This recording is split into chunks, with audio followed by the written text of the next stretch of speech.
안녕하세요. 김보영입니다.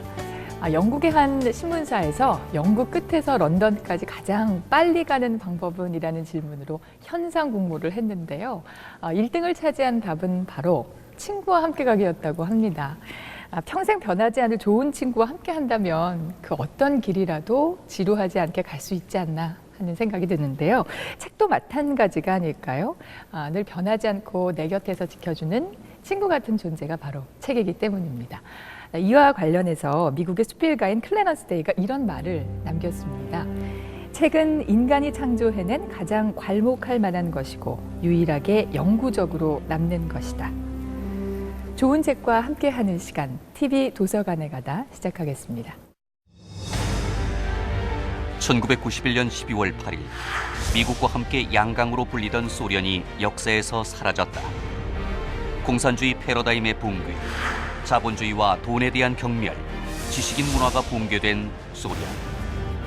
소비에트인들은 인간의 광기와 폭력이 난무한 가운데 알 수 없는 변화의 소용돌이를 감내해야 했는데, 힘없는 인간들은 당시 무엇을 보고 무엇을 느끼며 무엇을 바라고 있었는가? 저널리스트이자 작가인 알렉시에비치는 소비에트 몰락과 그 혼란을 증언해줄 천여 명의 사람을 만나 생생한 증언을 들었다. 이들은 모두 소비에트 왕국의 파편이자 희생자이며 잔인한 학살자인 동시에 여론 선동가이자 증인이다. 이 책은 소련의 붕괴에 주목하여 살아남은 자들의 목소리를 통해 공산주의 체제 붕괴 이후 20년 동안 소비에트 사회의 변화와 사람들의 성실감, 사회에 적응하는 과정 등의 정신적인 변화를 담아내고 있다. 고르바초프의 개혁 정책, 페레스트로이카 등 변화의 시대를 살아낸 소비에트인들의 실망과 성실감은 무엇인가? 이제 그들에게 남은 사상은 또 무엇인가? 2015년 노벨문학상 수상작 세컨드 핸드 타임에서 그 해답을 찾아보자. 책 이야기 함께해 주실 두 분 모셨습니다. 먼저 경북대학교 노원우문학과 윤영순 교수 나오셨습니다. 안녕하세요. 네, 반갑습니다. 네, 그리고 문학평론가이자 강남대학교 국어국문학과 강유정 교수 함께 자리해 주셨습니다. 반갑습니다. 안녕하세요. 네, 자, 이제는 역사 속에만 존재하는 소비에트 연방 시대를 살았던 호모 소비에티쿠스들의 증언을 토대로 한 책입니다. 세컨드 핸드 타임 오늘 함께 얘기 나눌 텐데요. 먼저 두 분이 이 책 어떻게 읽으셨는지 궁금합니다. 교수님 어떠셨어요? 네, 벨라루스 작가인 알렉시에비치가 아마 유토피아의 목소리라고 자기 작품들 5권을 이렇게 명명을 했는데 그 유토피아는 굉장히 아이러니한 표현이에요. 소비에트 연방을 이제 일컫는 말인데 네. 그 5권 시리즈 중에 마지막을 장식하는 책입니다. 그러니까 이 소비에트가 이제 와해되고 난 이후에 한 20여 년 동안에 사람들이 어떻게 변화했는가라는 또 어떤 식의 삶을 살았는가라는 사건과 그들의 내면의 고통스러운 어떤 체험들을 옮겨뒀는데 사실 굉장히 좀 힘들게 고통스럽게 읽었던 그런 기억이고요. 그리고 네. 굉장히 파편적인 이야기들이 너무나 다른 이야기들이 이제 많은데 합창이라고 보통 얘기를 하잖아요. 코러스 소설이라고 하는데 저는 코러스라기보다는 거의 비명들의 뭐 어떤 절규들의 모음 네. 이 정도로 읽었던 그런 네. 기억이 나네요. 앞선 작품들보다도 오히려 더 좀 힘들게 읽었던 기억입니다. 근데 이 작가가 작년에 노벨문학상 받았잖아요. 교수님 어떻게 읽으셨어요? 일단은 노벨문학상이라는 게 작품 하나로 받는 거는 아니죠. 그러니까 굉장히 생애를 어떻게 보자면 걸고 그 자신의 문학성을 위해서 매진한 작가들에게 주어지는 살아생존 주는 공로상 같은 개념이 더 강합니다. 네.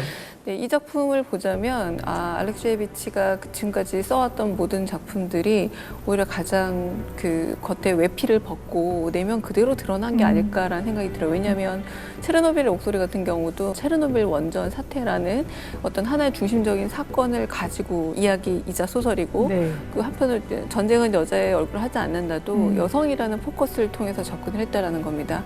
근데 어쩌면 여기는 하나의 포커스가 아니라 그 내가 살았던 어떤 땅과 국가, 우리가 소련이라고만 기억하고 있는 그것에 대해서 거의 모든 기억들을 네. 다양한 사람들의 입을 통해서 이야기를 하고 있는데 그래서 아마 알렉시에비치가 시도했던 일종의 저널리즘에서 문학으로 이동 과정들이 네. 이 작품을 통해서 완성됐다고 받지 않았을까. 그래서 일종의 다성성의 목소리 그리고 또 그 노벨 디스코러스라는 새로운 장르를 만들었다라고 네네. 평가를 받지 않나라는 네. 생각이 들긴 합니다. 그 저자인 게 알렉시에비치가 네. 기자 출신이죠. 태생을 조금 살펴보면 벨라루스라는 우리에게 잘 알려지지 않은 나라인데 소비에트를 이제 구성했던 나라 중에 하나죠. 네. 근데 이 벨라루스 국적이면서 이제 아버지는 벨라루스 사람, 어머니는 우크라이나 사람. 근데 작가가 태어난 거는 소련이었어요. 그러니까 그때 이 작가 자신이 바로 이 호모 소비에티쿠스였다라는 표현을 쓰는데 네네. 그런데 이제 언어는 러시아어로 작품을 네. 쓰고 한 가지 재밌는 일화를 말씀을 드리면 작년 10월에 이 노벨상 수상이 결정이 되었어요. 근데 우리도 얼마나 노벨상을 기다리고 있습니까? 네. 근데 특히나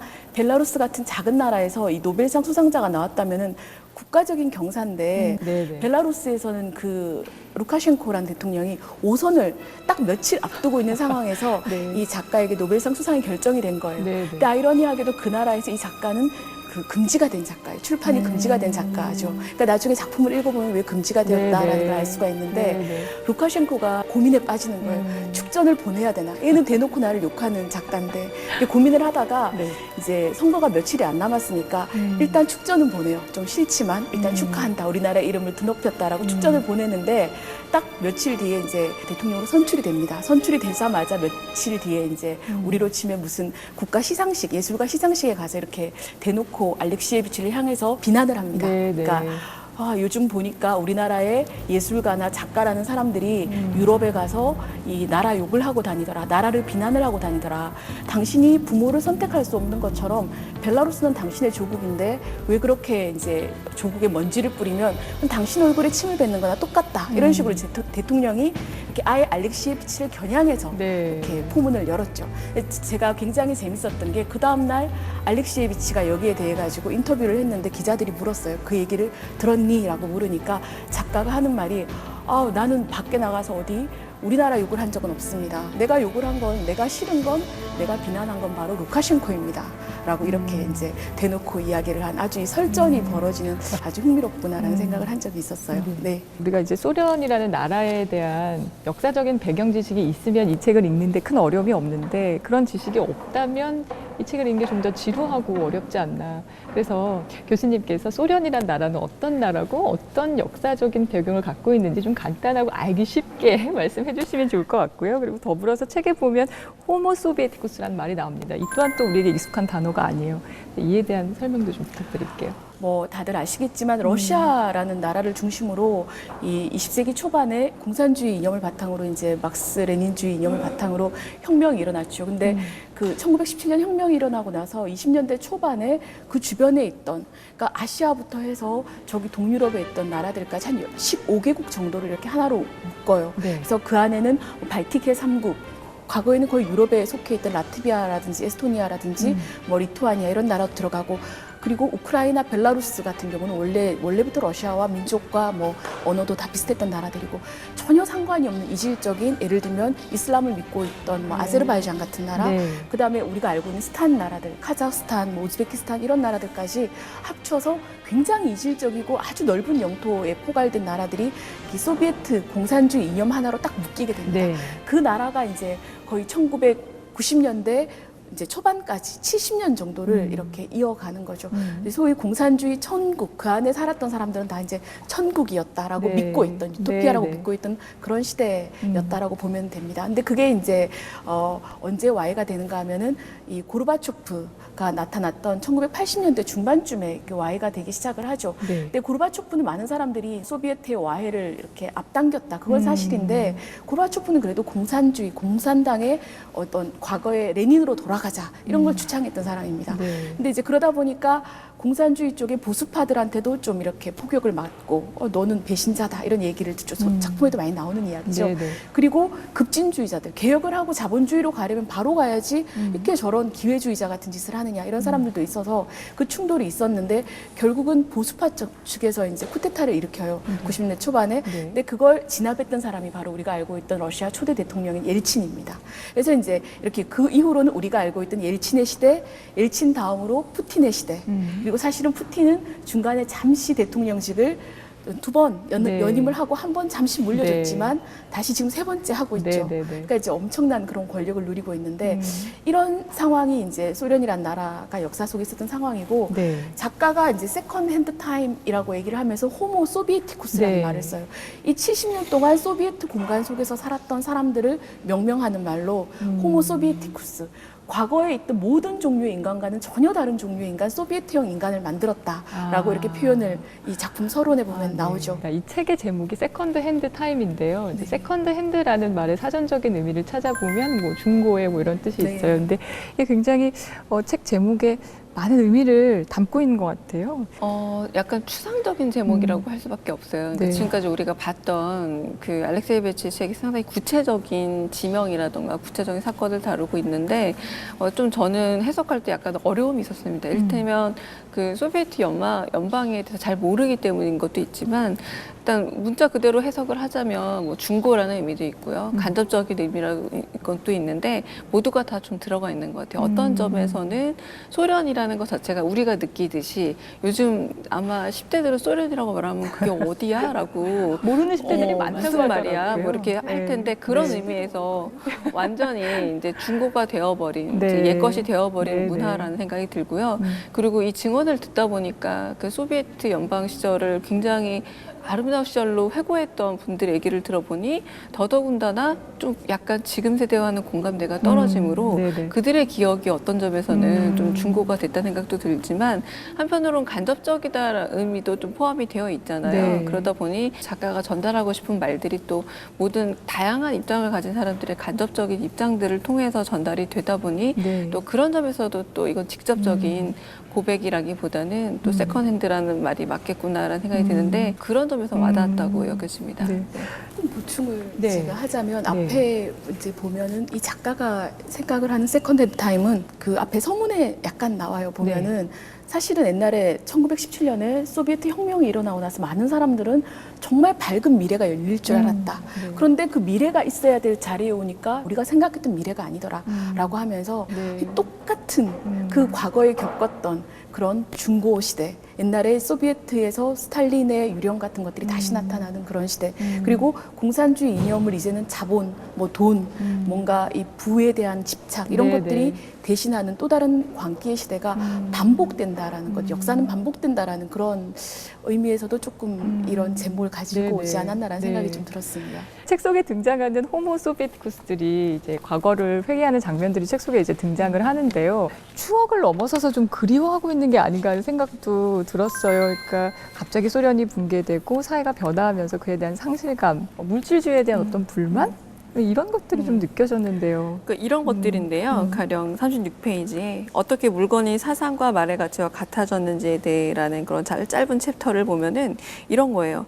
그 전까지 저는 돈이 뭔지 몰랐기 때문에 돈을 경멸했어요. 우리 집에서는 돈에 대해서 논하는 것은 금지였죠. 돈은 부끄러운 것이었으니까요.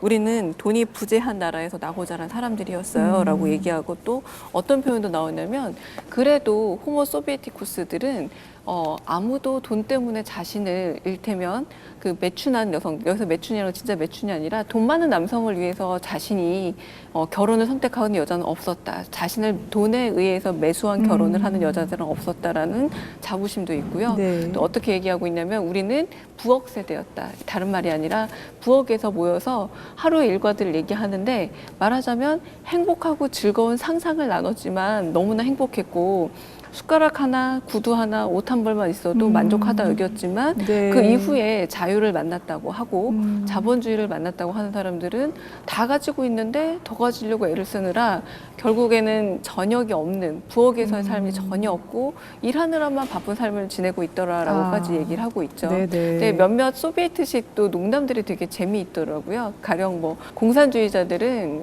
그 막시즘을 열심히 읽은 사람이고 반공주의자, 그러니까 공산주의를 반대하는 사람은 막스를 이해한 사람이다라는 구절이 있다라거나 한편으로는 또 그때 나름대로 물질의 노예가 되기 전에 여유가 있지 않았나라는 생각이 들긴 합니다. 그런데 아까 잠깐 말씀해 주셨지만 이들은 자연스럽게 생성된 인간이 아니라 개조된 인간이거든요.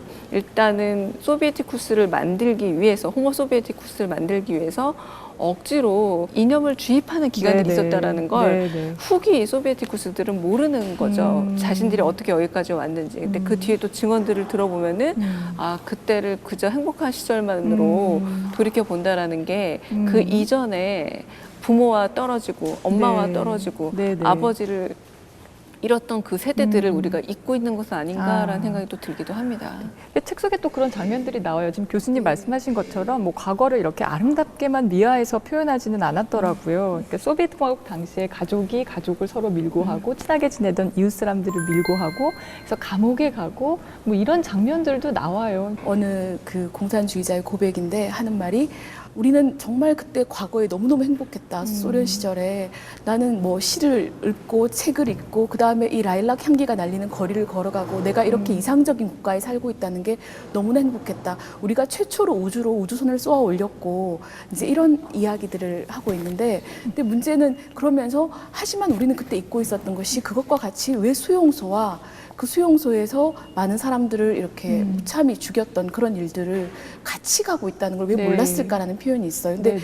작품 속에 보면은 그 뭐 큰아버지를 밀고 간 사람이 나중에 세월이 지나서 고르바초프 시대 때 옐친 시대 때 비밀 장부를 문서를 열어보니까 그게 바로 조카였다라든지 아니면 어떤 여자는 그 공동주택이라는 데 살고 있어요. 다 네네. 같이 살고 있어서 네. 너무너무 공간이 좁은데 너무 옆집 여자랑 친하게 지냈어요. 이 여자에겐 딸이 있고 옆집 여자는 혼자 살았는데 어느 날 이 어머니가 갑자기 끌려가는 거예요. 끌려가서 수용소에 가서 17년 동안이나 이렇게 있다가 오는데 끌려가면서 이웃 여자한테 아, 내 아이 좀 부탁한다고 아기를 네. 맡기고 갔어요. 네네. 그래서 17년이 지나서 이 어머니는 완전히 이제 늙고 이렇게 돌아오니까 그 여자가 너무나 아이를 이쁘게 잘 키워놓고 있는 거예요. 그래서 어머니가 너무 감사를 하고 이제 돌아왔으니까 도대체 과거에 자기를 누가 고소를 했는가 봤더니 그 여자가 이제 고소를 했던 거죠. 그래서 이 어머니가 그 길로 돌아와서 목을 매달았다라는 그런 에피소드도 나와요. 그래서 네. 소련에서는 일상이었고 네. 37년에 스탈린이 이렇게 숙청을 하고 했을 때 그 집안에 이렇게 누군가 끌려가지 않은 집안이 없었다라고 할 네네. 정도로 네. 거의 뭐 보통 일반적인 사람들의 삶에까지 이렇게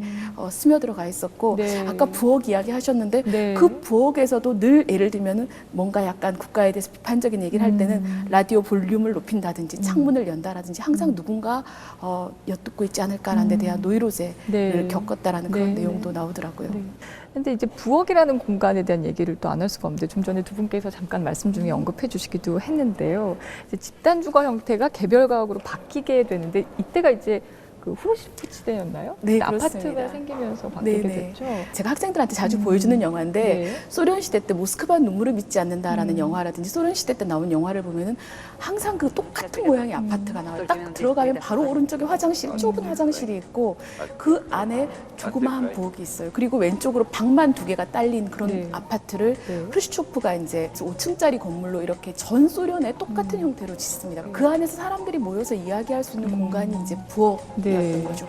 과거에는 공동주택의 형태로 예를 들면 공동주택이라는 거는 부엌과 화장실을 공유하면서 여러 가족이 살다가 이제 각자의 아파트를 가지게 되는 그런 네. 시대가 크루시초프 시대 때 생겨났고 네. 사람들은 거기서 이제 물론 거기서 항상 공산주의를 찬양하지만 않았겠죠. 그래서 여기서 은밀하게 네. 이제 여기에 대한 뒷 이야기도 하고 뭔가 네. 농담도 하고 네. 이런 공간으로 이렇게 그려지고 네. 있습니다. 좀 부엌이라는 공간에 남다른 의미가 있는 것 같더라고요. 24페이지 책에 이렇게 나와 네. 있는데요. 네. 그러니까 19세기 러시아 문화가 귀족들의 저택 문화라면 20세기에는 부엌에 집중되어 있다고 해도 과언이 아니다라고 하면서 공동주택에서 벗어나 개인 부엌을 갖게 됐는데 이제 그곳에서 이야기를 나누는 게 이제 아까 말씀드렸처럼 유머를 나누기도 하고 그리고 뭐 농담을 나누면서 커피와 보드카를 끊임없이 마시기도 했다라고 해서 네네. 정말 아름다웠던 시절로 네. 기억을 하고 있는데요.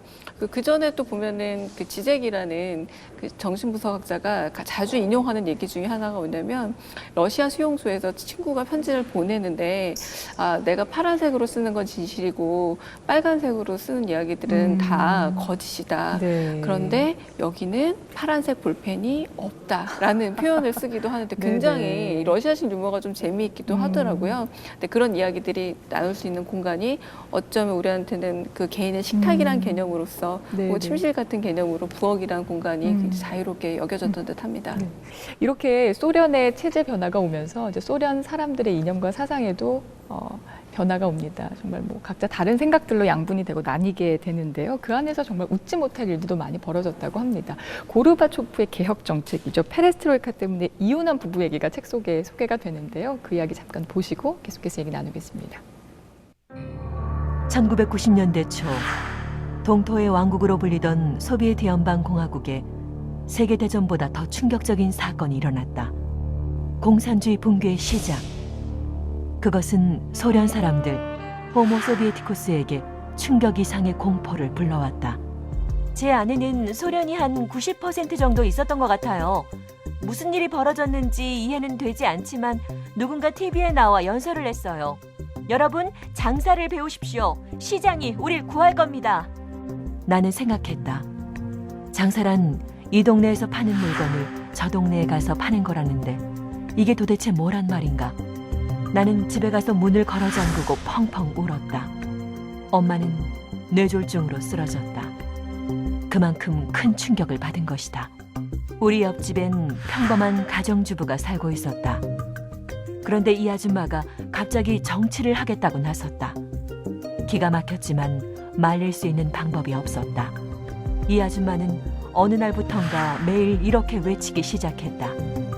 1990년 눈부시게 아름다운 날이에요.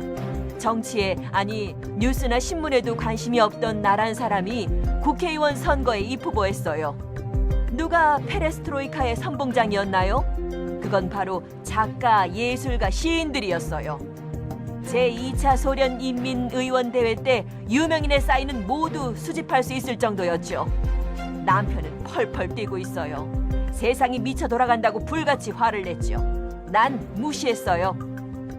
이웃집 아줌마의 남편은 아내를 보고 매일 소리를 질러댔다. 당신 미쳤어. 완전히 돌았다고. 그래, 다 좋다고. 말을 이용해서 사람들의 심장을 불태우는 건 시인들이 하는 일이지. 그래, 그렇게 모은 당신 같은 사람들이 혁명을 일으킨다 치자. 그런데 그 다음엔 당신 같은 사람들이 민주주의를 건설한다는 게 말이 돼? 아줌마도 지지 않았다. 경제학과 교수인 남편의 말에 또박또박 대꾸를 했다. 세상은 이미 바뀌었어.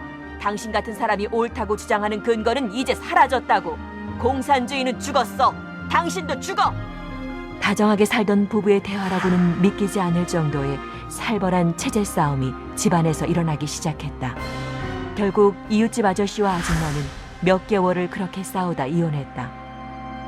웃어야 할지 울어야 할지 모를 일이지만 당시 소련에선 이런 일이 흔하게 벌어졌다. 사람들은 그렇게 누구라고 할 것도 없이 이상해졌다. 아니, 솔직히 미쳐갔다고 말해야 맞는 말일 것이다. 책 속에는 이제 소련이 붕괴가 되면서 그 안에 있는 사람들의 삶이 이제 얼마나 혼란스러웠는지를 증언을 하고 있습니다.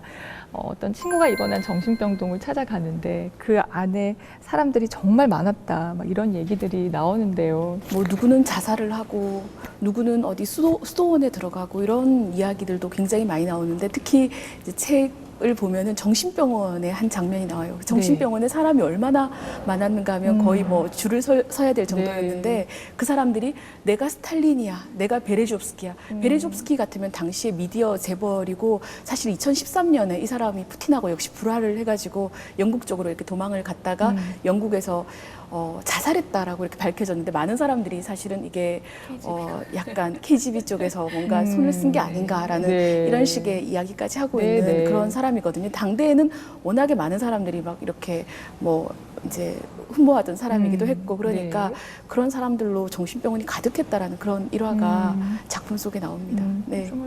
이 변화라는 게 무조건 이들에게는 공포였구나. 그것이 긍정적인 것으로 나중에 판단이 되든 혹은 누군가에게는 굉장한 자유로 여겨졌을지 모르지만 어쨌든 대단한 변화가 일어나는 것 자체가 공포였다라는 걸 체험할 수 있는데요. 뭐 여기서 이제 엄마와 막 딸이 도망치는 장면이 나오는데 그 엄마는 이렇게 전쟁이 일어날 거라는 걸 생각만 하더라도 너무 두려워서 베개를 뒤집어 쓰는 그런 인물이었던 거예요. 그러니까 용기 있고 그런 여성이 아니었고 저는 이 여성 부분을 서술하는 알렉시에비치에게서 그 부분을 다시 느낄 수 있었는데 뭐냐면 만약에 여자들만 있었다면 전쟁은 나지 않았을 것이다라는 강력한 믿음이 있어요, 이 작가에게. 네. 여기서도 마찬가지입니다. 결국은 엄마와 딸이 이 두려움 속에서 바깥에 일어난 전쟁을 목격하게 되는데, 저는 특히 인상적이었던 게 거의 소년들이 거의 비슷한 또래 소년들을 살해하는 장면들이 너무나 마음이 아프면서 결국은 그 소년들은 이걸 어떻게 기억을 갖고 살까라는 어떤 두려움도 들기도 했었어요. 네. 이런 내용들이 나오죠. 이제 한 달 전까지만 해도 모두 다 친한 이웃이었고 다 같이 그냥 네. 소련인이었는데 어느 순간 갑자기 뭐 그루지아인, 러시아인 이렇게 나뉘어서 상대를 향해서 칼을 겨누는. 처음에 말씀드렸던 것처럼 러시아란 이 소련이란 나라는 아주 물리적으로 굉장히 다르고 인종도 다르고 종교도 다른 나라들을 이렇게 이념 하나로 결합을 시켜놨던 거죠. 네네. 70년 동안 그게 이제 봉인이 되어 있다가 이 러시아가 이제 우리는 빠져나가겠다 이렇게 하고 벨라루스하고 우크라이나가 이렇게 이제 차례로 이렇게 네. 선언을 하면서 네네.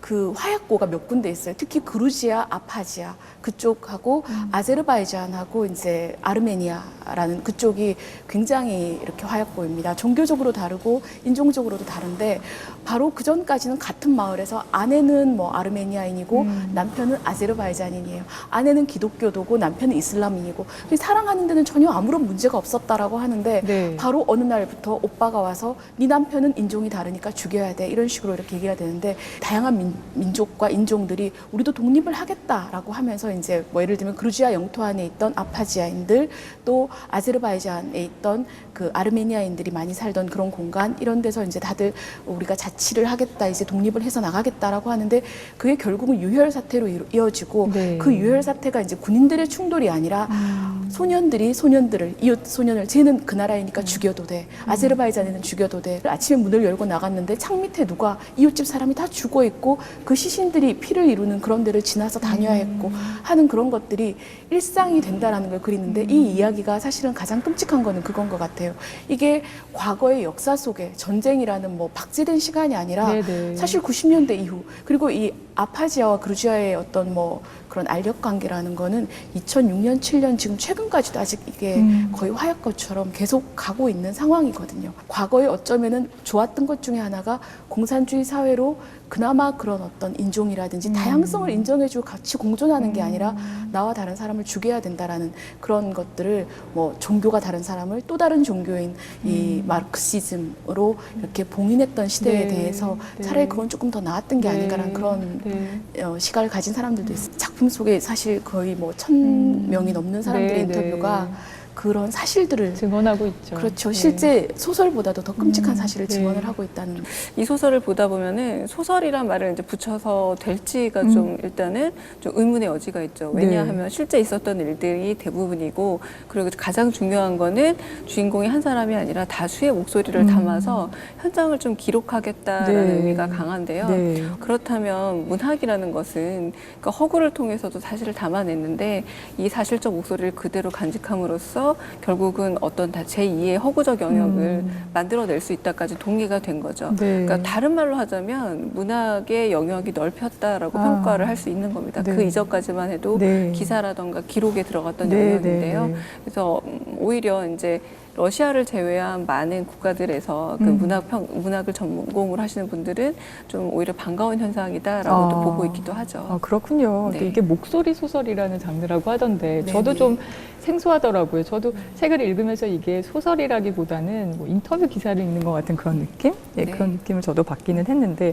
근데 이게 순수문학계에서도 또 일부 비판도 있고 또 논란도 네. 있다고요. 그래서 일부에서는 이제 이 책 속에 등장하는 그러니까 이를테면 인터뷰이들이죠. 이게 사실적인 내용을 좀 담지 않고 왜곡했다 해서 뭐 소송을 걸기도 하고 그랬다던데요. 이 작가의 장르에 대해서 목소리 소설 또는 뭐 다큐멘터리 소설이라는 말을 쓰는데 우리가 이제 농담으로 뭐 너무 진지한 사람 보고 다큐멘터리 찍니 네. 이런 표현을 쓰는 것처럼 네. 다큐멘터리는 사실에 기반했다라는 걸 그 기본으로 하고 있는데 소설 쓰니라고 했을 때는 정말 말 그대로 선생님 말씀처럼 허구를 기반으로 하고 있단 말이죠. 이 두 개의 어떤 상충하는 요소가 네. 이 사람의 작품 속에 있는데 이제 문제는 인터뷰를 하고 이걸 글로 옮기는 과정에서 이 작가는 다큐멘터리 소설이니까 약간 과장하기도 하고 자신과 이제 좀 더 의견이 맞는 그런 사람들의 의견 인터뷰어를 좀 모으기도 하는 네, 거예요. 네. 수집을 하는 거죠. 네. 그러니까 굉장히 비난을 하는 사람들은 너무 경향적이다. 당신과 이념적 역할이 맞는 사람들만 좀 뽑는다 이런 얘기도 하는데 그 아까 이야기한 그 5편의 작품 중에서 네. 세 번째에 해당하는 아프가니스탄 전쟁을 다루었던 아연 소년들이라는 작품이 있어요. 그건 아직 우리나라에 이제 번역이 안 되어 있는데 네네.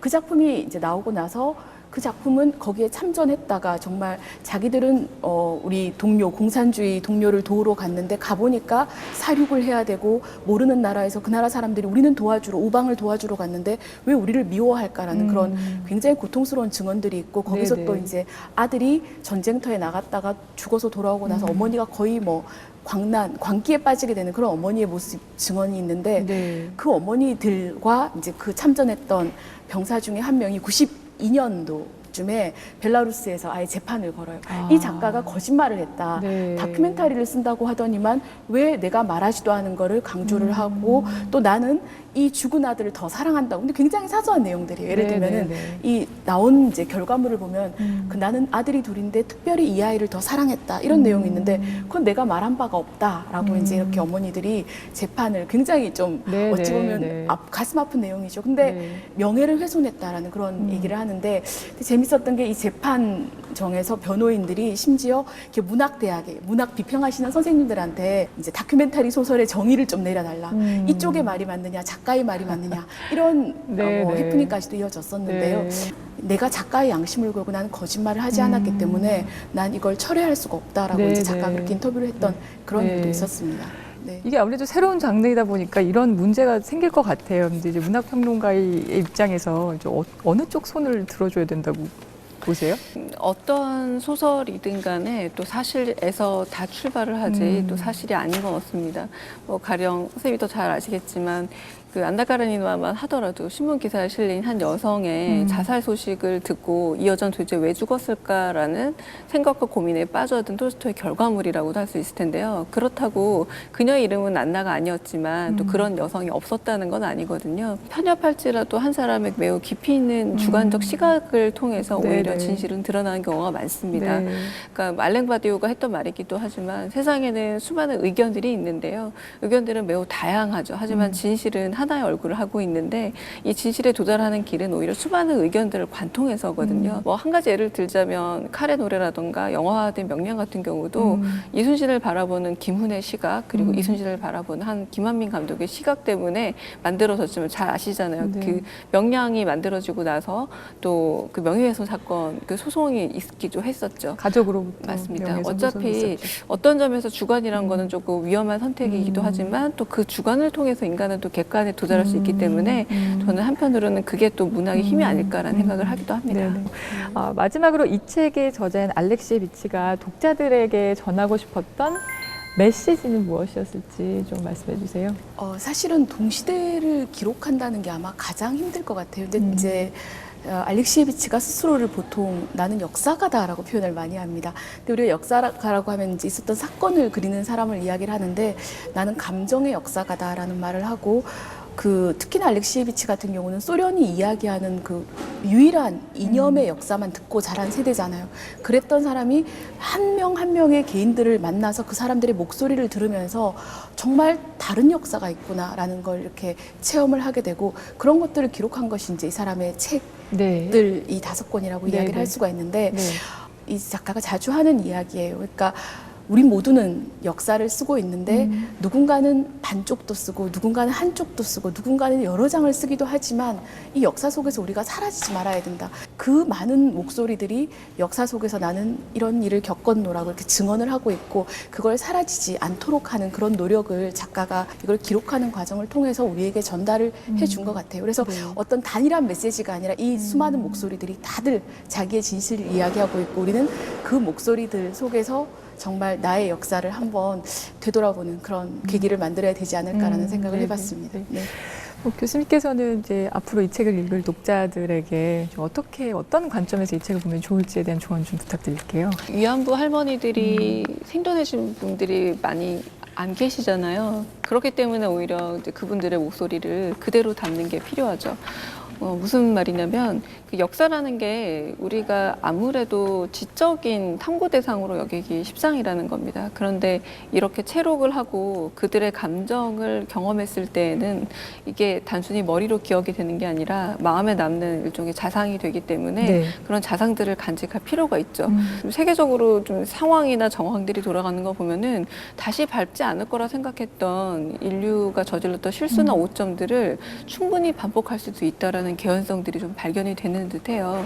그래서 이렇게 생생한 목소리와 증언을 통해서 머리로 이해하는 게 아니라 그들의 고통이 어떤 것이었는지 좀 공감하려는 시도로 읽는다면 적어도 다시 한 번의 실수를 저지를 때에는 저지르지 않도록 스스로를 제어할 수 있는 힘이 좀 생기지 않을까 생각이 들고요. 네네. 그러므로 인해서 이거는 소비에트 연방이 무너지고 나서 어떤 일이 생겼는가를 궁금증이라기보다는 결국 사람의 삶이라는 건 어떤 것인가라는 오히려 진짜 인문학적인 궁금함을 읽었을 때 더 남기는 게 크지 않을까라는 네네. 생각이 듭니다. 네, 오늘은 이제 역사에서 사라진다는 소련, 또 그 속에 살던 소비에트적 사람들의 증언을 담은 책이죠. 세컨드핸드 타임에 대해서 이야기 두 분 모시고 이렇게 나눠봤습니다. 이 책이 출간된 이후에 독일에서 굉장히 반향이 컸다고 합니다. 이제 동독 사람들에게는 강렬한 공감을, 그리고 서독 출신 사람들에게는 통일 이후에 한민족이 된 동시대적 교감을 줬기 때문이라고 하는데요. 자, 분단 국가에 살고 있는 우리에게도 시사하는 점이 참 많지 않나, 이런 생각을 해보는 시간이었습니다. 오늘 좋은 말씀 해주신 두 분 고맙습니다.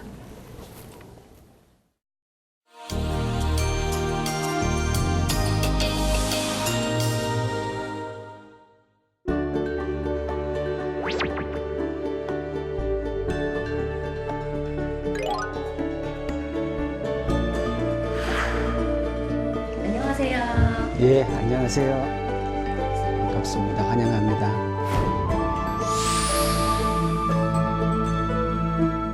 의원님 지금 뭐 하시는 중이셨어요? 국회에다가 텃밭을 만들었는데요. 그 페이스북에 굉장히 관심 많아요, 사람들이. 그래서 글도 올리고 그래서 답글 달아드리는 거예요.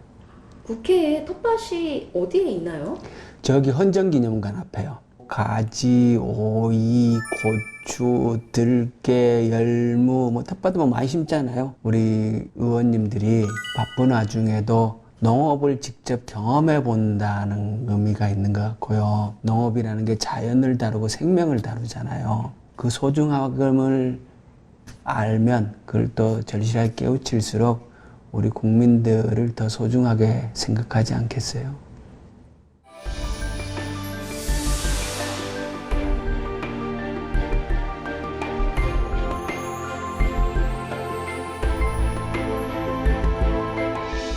우선은 뭐라고 생각하십니까? 대화? 시공을 초월하잖아요. 책을 통하면 그게 가능하죠. 다른 사람의 생각을 고스란히 이해할 수 있다면, 그 사람의 생각을 고스란히 추적해 볼 수 있다면 내가 생각하는 데만 도움이 되겠어요. 그렇다면 지금까지 대화를 많이 했던 그런 책이 있을까요? 하나 꼽으라 그러면요, 이 책 열국지 아주 재밌어요.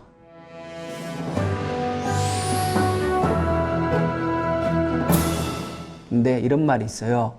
삼국지는 젊어서 읽고 열국지는 나이 들어서 읽으라 그래요. 삼국지하고 열국지의 스케일이 달라요. 삼국지는 등장하는 인물이 한 50명, 100명이라고 치면은 열국지는 1000명, 10,000명.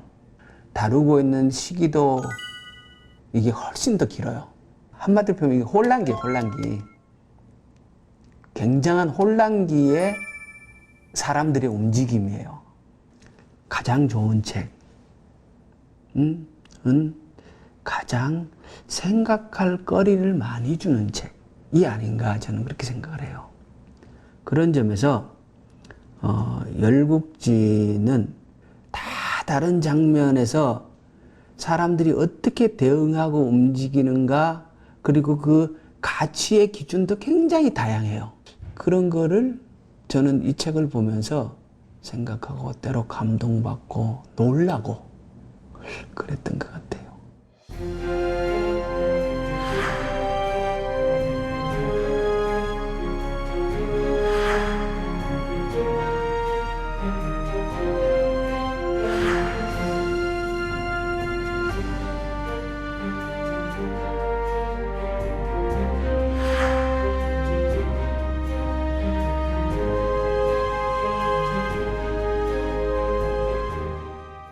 한창 싸우던 때였죠. 언제든지 과도기라 그랬잖아요. 그러니까 지금이 가장 힘들다는 표현을 늘 해요. 위기라고. 그러니까 어느 시절에나 위기였어요. 되돌아보면. 그러니까 인류가 앞으로 존재하는 동안 계속 위기일 것 같아요. 그러면 우리는 현재 이 위기 상황을 어디에서 배울 것인가? 그때 혼란기 때 사람들이 어떻게 살았고, 어떻게 싸웠고, 그리고 또 어떻게 힘을 합쳐 나갔는가? 이런 것들을 그때 사람들 모습 속에서 오늘의 현실을 배우는 거죠. 그런 면에서 중국의 춘추 전국시대라는 그 혼란기는 한 모델이 될 수 있죠. 춘추 전국시대는 무한경쟁 시대였다. 각국은 좋은 인재를 모아 나라를 부강하게 하기 위해 인재 쟁탈전에 돌입했다. 초나라에서 소와 말을 키우던 백리해는 그 현명함이 유명해 진나라로부터 재상의 지위를 받았다. 천하를 다스리는 재능을 가진 생선장수 관중은 진나라 왕자, 공자, 규희의 스승으로 채용되었다. 이처럼 춘추 전국시대 제후들은 부국강병과 민생안정을 위해 신분보다 능력 위주로 인재를 등용했다. 강태공 있잖아요. 나이 70까지 낚시했다는 강태공. 나이 70에 주문공을 만나죠. 그래서 등용이 되는데 나이 70부터 일세를 풍미하는 정치를 하지 않습니까? 그러면 그 70까지 강태공이 가만히 낚시만 하고 있었겠어요? 전 아니라고 봐요. 그 긴 시간 동안 낚시는 하나의 방편이었지 계속 준비하는 과정을 거쳤을 거다. 근데 그 준비하는 과정을 70이 될 때까지도 흔들리지 않게 하고 있었다는 거죠. 이 굉장히 어려운 일 아니겠습니까? 전 제가 농사를 짓던 입장이다가 보니까 내가 농사를 계속 지으면서 고민을 하고 준비를 하고 그러면 나에게 언젠가 기회가 올 것인가 하는 거에 저로서는 매우 궁금했죠. 내한테 기회가 올 것인가 말 것인가. 인간 세상의 섭리 중에 많은 것들이 자연의 섭리를 차용해 온 거예요. 알고 보면. 대기만성이라는 말이 있어요. 근데 대기만성은 가만히 들여다보면 자연 속에서 다 대기만성이에요. 햇볕을 많이 본 과일, 늦게 익는 과일이 맛있습니다. 그리고 벼도 종류가 일찍 많지 않습니까? 늦게 나오는 벼를 만생벼 얘기를 해요. 품질은 늘 만생이 좋아요. 자연의 이치를 깨닫고 세상의 이치가 함께 간다는 것을 아는 거. 이런 것들이 어쩌면 정치를 하는데 도움이 되지 않을까 이런 생각합니다. 오나라와의 전쟁에서 패할 위기에 처한 월나라. 월나라 왕 구천은 나라를 지키기 위해 오나라 왕에게 화평을 청하는데 월나라 왕이 신하의 신분으로 우리 오나라를 섬기겠다 하며 그의 처는 우리 오나라의 첩이 되겠다 합니다. 그리고 월나라에 있는 모든 보물을 다 바치겠다고 합니다. 그리하여 오나라의 신하가 된 월나라 왕 구천은 목숨만 겨우 건져 귀국했다. 구천은 오나라에게 복수하기 위해 자기 자신부터 가혹하게 다뤘는데 전투 방법을 공부하다가 잠이 오면 송곳으로 자신의 무릎을 사정없이 찔렀고 쓰디 쓴 쓸개를 매달아 놓고 수시로 핥으며 마음을 다잡았다. 구천아, 지난날 오나라에게 항복하던 그때의 수치를 잊었느냐? 원수에게 복수를 꿈꾸며 자신을 엄격하게 관리한 월나라 왕의 모습에서 오늘날 우리에게 알려진 사자성어 와신상담이 유래되었다. 아픔을 싸기는 거잖아요. 기쁨이 일상적이기보다는 고민이 일상적인 게 사실상 사람의 삶이죠. 근데 그거를 어떻게 자연스럽게 받아들이는가? 좌절하지 않고 또 다른 나의 에너지로 전환해 나갈 수 있는가? 인고와 받아들임, 그리고 그 속에서 또 다른 생명력, 뭐 이런 의미 아닐까요? 혹시 의원님께서 살아오시면서 와신 상담과 같은 있으셨는지. 늘 있지 않아요? 사람은 늘 와신 상담하는 거 아닙니까? 저는 한번 농사 지으면서 나름대로 굉장히 충격적인 일이 있었는데 어떤 거냐면요. 봄에 사과꽃이 피고 열매가 달리고 그 열매가 달리면 이제 과일 솎아내기도 하고 이제 가을에 사과를 따기만 하면 된다. 그때도 한 6월 달쯤 됐을 거예요. 갑자기 하늘이 검해지더니 우박이 쏟아지는 거예요. 사과밭을 완전히 절단내놓는 거예요. 딱 5분 만에 1년 농사를 거덜을 싹 내더라고요. 망연자실할 수밖에 없지 않습니까? 그런데 그럴 수 있다는 거예요. 세상이라는 게. 내가 아무리 노력을 하고 내가 아무 잘못한 게 없다 하더라도 세상은 그럴 수 있다는 거예요. 그걸 받아들이는 그 과정, 그걸 이해하는 과정. 저한테는 어쩜 그런 게 참 좋은 경험이 됐던 것 같아요. 전쟁에 크게 승리한 진나라 장수 공자. 진나라로 돌아가기 위해 짐을 뿌리던 한 신하가 지난날 고생할 때 쓰던 부서진 대나무 그릇과 먹다 남은 음식을 챙겼는데 네, 이제 고국에 돌아가면 군주가 될 것인데 저런 구질구질한 것들을 가지고 가서 무엇에 쓰리요? 내다 버려라. 그 말을 들은 충신 계자추는 하늘을 보며 탄식했다. 공자가 고국에 돌아가게 된 것은 누구의 공이란 말인가? 지난 날을 잊고 부귀를 탐하는 자들과 함께하는 것은 나의 수치다. 진나라로 온 계자추는 늙은 어머니와 함께 산속으로 들어가는데 진나라의 왕이 된 공자는 충신 계자추가 없음을 발견하고 그가 머문다는 산으로 찾아갔다. 계자추는 효성이 지극한 사람이라 숲에 불을 지르면 반드시 어머니를 업고 나올 것이다. 3일 후 드디어 산속에서 계자추를 발견했는데 안타깝게도 계자추는 버드나무 아래에서 어머니를 꼭 껴안고 타 죽어 있었다. 내가 내 어리석음 때문에 충신을 잃었구나. 계자추를 기리기 위해 제사를 지내도록 해라. 말보다 행동으로써 왕의 잘못을 깨닫게 한 계자추. 진나라에서는 충신 계자추를 추모하기 위해 매년 3월이면 일체 불을 피우지 않고 찬 음식을 먹었으며 이를 한식이라고 했다. 충신의 반대가 뭐죠? 간신입니까? 충신과 간신은 분리되지 않아요. 충신과 간신은 늘 동전의 양면처럼 함께 있는 것이고 어느 시점에 그랬던 사람이 다음에 또 바뀌는 것일 거고, 그죠? 오히려 토사구팽이라는 말을 저희는 잘 이해할 필요가 있다고 봐요. 권력을 얻을 때는 사냥을 할 때는 사냥개가 필요하지만 사냥이 끝나고 나면은 사실 사냥개는 필요하지 않죠. 이 정치를 펼 수 있는, 오히려 덕을 베풀 수 있는 사람이 필요한 거거든요. 이건 사람이 달라요. 통치자는 반드시 토사구팽을 해야 돼요. 사냥개를 처단하지 않으면 공을 다투느라고 끝이 없을 거예요.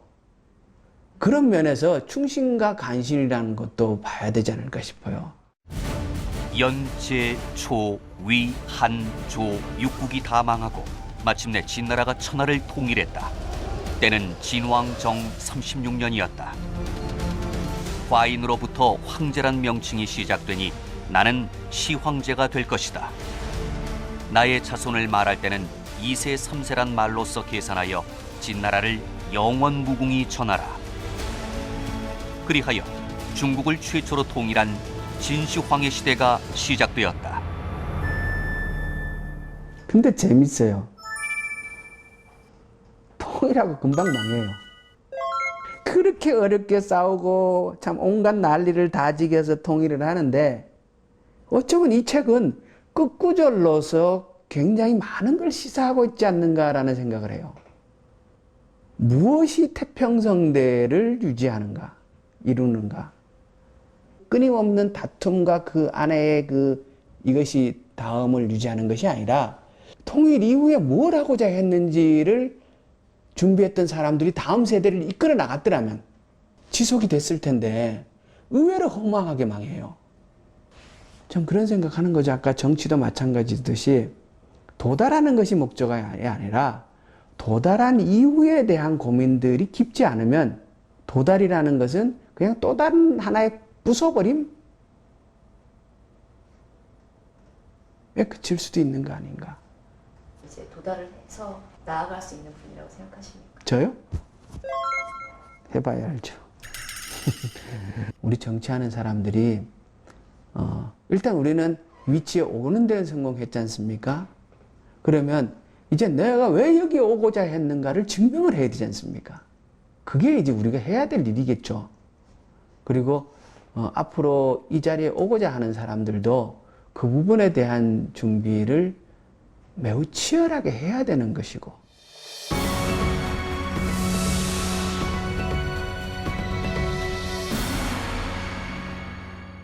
결국은 정치의 목적은 사람을 편안하게 하고 행복하는 데 있잖아요. 저는 농민 비례니까 우리 농민들의 삶을 실질적으로 조금이라도 개선해 볼 수 있는 방법, 농업 예산을 농민들에게 직접 지급될 수 있는 방식으로 좀 바꾸자. 농업을 통해서도 우리가 얼마든지 행복할 수 있다라는 그런 인식을 좀 확장할 수 있도록 그렇게 되었으면 좋겠어요. 의원님의 역할이 좀 중요할 것 같습니다. 예, 열심히 하겠습니다.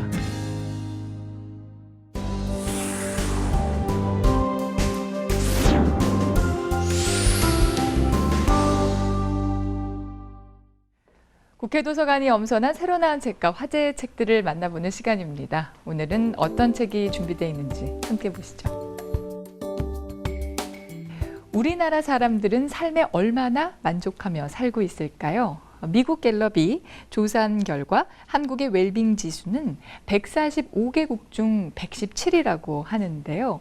이는 분쟁 지역인 이란, 이라크보다 더 낮은 순위라고 합니다.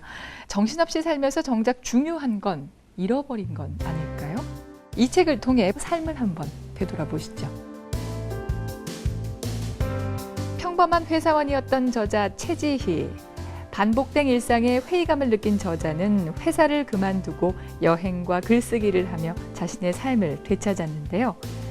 저자의 경험을 바탕으로 쓴 이 책은 지금껏 우리가 소비해왔던 시간과 앞으로 우리에게 남은 시간에 대해 여러 각도로 생각하는 방법을 알려줍니다.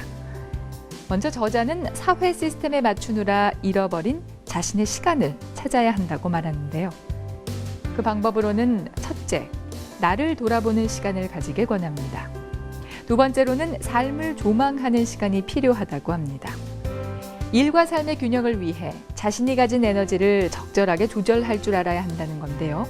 에너지의 80%는 일에 쏟고 나머지 20%는 휴식과 취미 활동에 활용해야 한다고 합니다. 마지막으로 성공에 대한 막연한 환상을 깨고 일상을 즐길 줄 알아야 삶의 만족도를 높일 수 있다는데요. 책 사이사이에 수록된 심리치료 테스트와 체크리스트는 우리가 시간을 얼마나 잘 사용하고 있는지 되돌아볼 수 있게 해줍니다.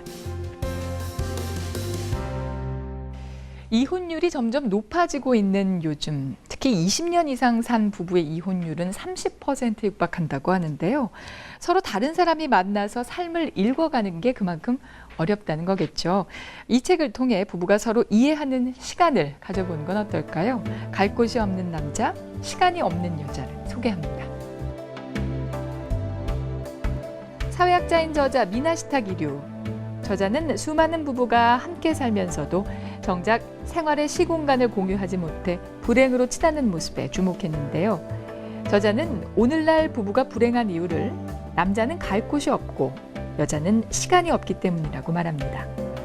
직장을 다니고 있는 남성은 진정한 의미의 인간관계가 부족한데 특히 셀러리맨의 지위 하락은 남성의 소외 현상을 심화시켰다는데요. 1990년대 이후 평생 직장이라는 개념이 깨지면서 일만 충실히 하면 가정과 인간관계는 자연스럽게 잘 유지된다는 말이 무너졌다는 겁니다. 이로 인해 남성은 일하는 동안 가족과 분리가 이뤄져 가정에서 소외당하고 퇴직 후에는 지역사회와 어울리지 못한다는 건데요. 반면 여자는 가사와 육아에 시달리느라 자신의 시간이 절대적으로 부족하다고 합니다. 안타깝게도 남성과 여성이 서로 그 사실을 깨닫지 못하고 있으며 이로 인해 갈등이 깊어져 간다는데요. 저자는 남녀가 모두 행복해지기 위해서는 남성이 가정이나 지역사회에 적극적으로 참여하고 시대착오적인 성별 분업 문화를 없애야 한다고 말합니다. 피자, 스파게티, 에스프레소, 티라미수. 이탈리아 음식은 우리의 삶에 깊숙이 자리 잡아 있는데요. 이탈리아를 상징하는 이 요리들은 어떻게 탄생하게 됐을까요? 맛의 천재에서 궁금증을 풀어보시죠. 이탈리아의 역사 저널리스트인 저자 알렉산드로 마르추마뇨. 저자는 우리의 식생활 깊숙이 자리 잡은 이탈리아 음식의 기원과 변천사를 이 책에 담았는데요. 각각의 요리에 얽힌 역사 속 인물과 사건을 생생하게 전달하기 위해 문학, 미술, 영화 등 각종 자료와 함께 소개합니다. 특히 우리가 즐겨 먹는 피자에 관한 이야기가 눈에 띄는데요.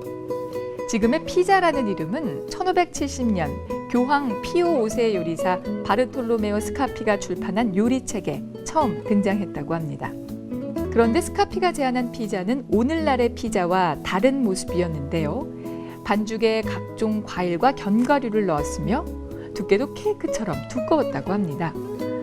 다이어트를 하는 이에게 사랑받는 샐러드도 과거에는 비난을 받았는데요. 중세 유럽 사람들은 샐러드를 먹는 이탈리아인을 두고 풀을 날것으로 먹는 것은 가축의 주식을 빼앗는 것이라고 비아냥거렸다고 합니다. 음식에 얽힌 역사적 사건과 인물을 풍성하게 차려낸 이 책은 이탈리아의 역사 문화 속으로 안내하는 통로가 될 것입니다. 우리나라 수출의 약 25%는 중국이 차지한다고 하는데요. 중국 경제가 어려워지면 우리나라 역시 어려움을 피할 수 없겠죠. 중국 경제 앞으로 어떻게 변화할까요? 중국 버블 붕괴가 시작됐다 해서 궁금증을 풀어보시죠. 이 책은 중국을 비롯해 세계 각국에서 활동하는 일본 경제 전문 기자들이 서술했는데요. 이 책에서는 2015년 6월 중순 이후 중국 주식 거품 붕괴를 시작으로 시진핑 지도부가 내세운 신창타이의 현황과 전망을 다뤘습니다. 신창타이는 중국이 더 이상 고속 경제 성장에 머무를 수 없음을 인정하고 새롭게 내세운 경제 정책인데요. 신창타이는 7%대의 중속 성장을 목표로 하고 경제 성장 핵심 산업을 2차 산업에서 3차 산업으로 전환하며 투자와 수출 중심의 경제 성장 동력을 소비로 전환하는 특징을 갖는다고 합니다. 하지만 저자들은 중국이 신창타이를 실천하고 있지만 부동산 버블, 지방정부 부채와 같은 불안 요인은 여전하기에 앞으로 중국 경제의 불확실성은 더 커질 것이라고 전망합니다. 매년 나라별로 국민의 행복지수를 알아보는 조사가 이루어지는데요. 국민의 행복지수가 가장 높은 나라는 서구의 소위 잘 사는 나라, 경제대국이 아니라 부탄, 네팔과 같은 나라들이기 때문입니다. 왜 이런 결과가 나올까 생각을 하다가 아르헨티나 출신의 영화배우 린 피터스의 말을 떠올려 봤습니다. 행복이란 내가 갖지 못한 것을 바라는 것이 아니라 내가 가진 것을 즐기는 일이다. 여러분은 지금 얼마나 행복하신가요? TV 도서관에 가다 다음 주 이 시간에 다시 찾아오겠습니다. 고맙습니다. Saw the world turning in my sheets, and once again I cannot sleep. Walk out the door and up the street, look at the stars beneath my feet. Remember rights that I did wrong, so here I go. Hello, hello. There is no place I cannot go. My mind is muddy, but my heart is heavy, does it show? I lose the track that loses me.